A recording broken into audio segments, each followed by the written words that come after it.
अऊज़ुबिल्लाहि मिनश्शैतानिर्रजीम बिस्मिल्लाहिर्रहमानिर्रहीम।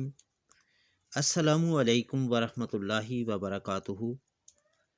सामीन, हम आज की इस अहम वीडियो में आपसे ज़िक्र करेंगे कि इस्लामी साल का जो 8वां महीना है शाबान, इसकी क्या फ़जीलत है, क्या अहमियत है और इस मुक़द्दस और बाबरकत महीने में कौन से अहम वाक़यात रूनुमा हुए और इस मुक़द्दस और बाबरकत महीने में कौन सा ऐसा दिन या रात आती है जब मरने वाले और पैदा होने वालों की फ़हरिस्तें तैयार की जाती हैं।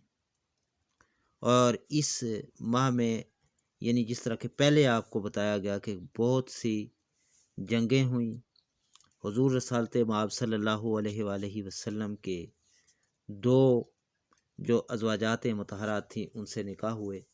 ये सारी तफसीलात आप आज की इस वीडियो में सुन सकेंगे। लेकिन वीडियो में आगे बढ़ने से पहले आपसे गुजारिश है कि अगर आप हमारे यूट्यूब चैनल पर नए हैं तो इसे ज़रूर सब्सक्राइब कर लें ताकि हमारी हर नई आने वाली वीडियो का नोटिफिकेशन आपको मिल सके। शाबान इस्लामी साल का 8वां महीना है जो अपनी रहमतों, बरकतों और सआदतों के एतबार से माह रमज़ान के लिए पेश खीमा की हैसियत रखता है। इस महीने में रमज़ान मुबारक के इस्तकबाल, उसके साया फगन होने से कबल ही उसकी मुकम्मल तैयारी और मुख्तलिफ ज़रूरी अमूर से यकसोई का भरपूर मौका मिलता है।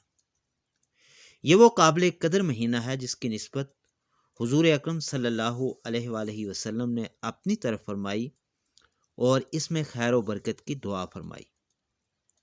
नीज़ इस माह को एमाल की पेशी का महीना करार दिया और उम्मत की इससे गफलत व बेतवज्जी की पेशगोई दी। सामीन, शाबान तशब से माखूज है और तशब के मानी तफर्रक, फैलने और आम होने के हैं। क्योंकि इस माह में खैर कसीर फैल जाता है इसलिए इसको शाबान कहा जाता है।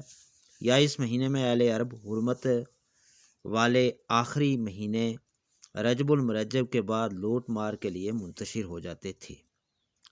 इस मुनासबत से इसको शाबान कहते थे। इस महीने में आपकी देरीना तमन्ना पूरी हुई और तवील किबला का हुक्म नाजल हुआ। इस महीने में तारीख़ इस्लाम का अजीम गज़वा बनु मुस्तलिक पेश आया और इसी महीने में आपने हज़रत हफ्सा और हज़रत जवेरिया से निकाह फरमाया।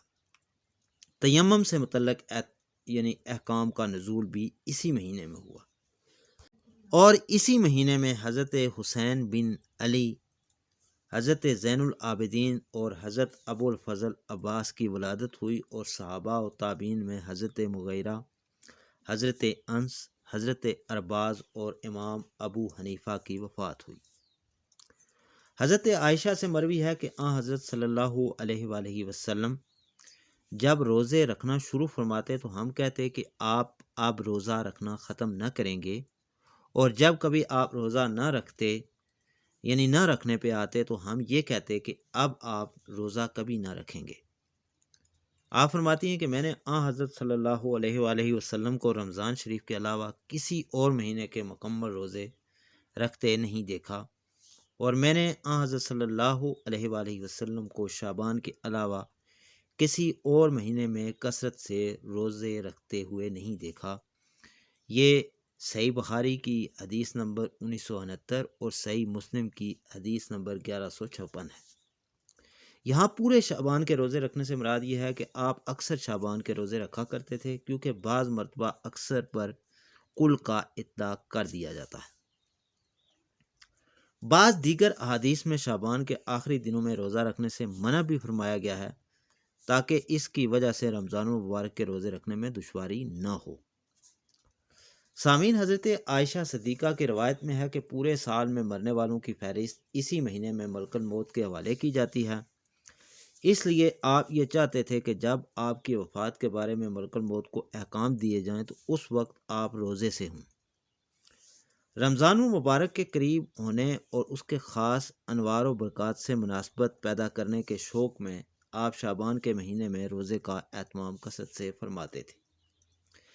यूँ तो मुकम्मल माह शाबान मुख्तलिफ़ जहतों से बरकतों और सआदतों का मजमुआ है, خصوصاً اس کی 15ویں رات جس کو شب برات اور لیلۃ المبارکہ کہتے ہیں، باقی شعبان کی راتوں بلکہ تمام سال کی اکثر راتوں سے افضل ہے۔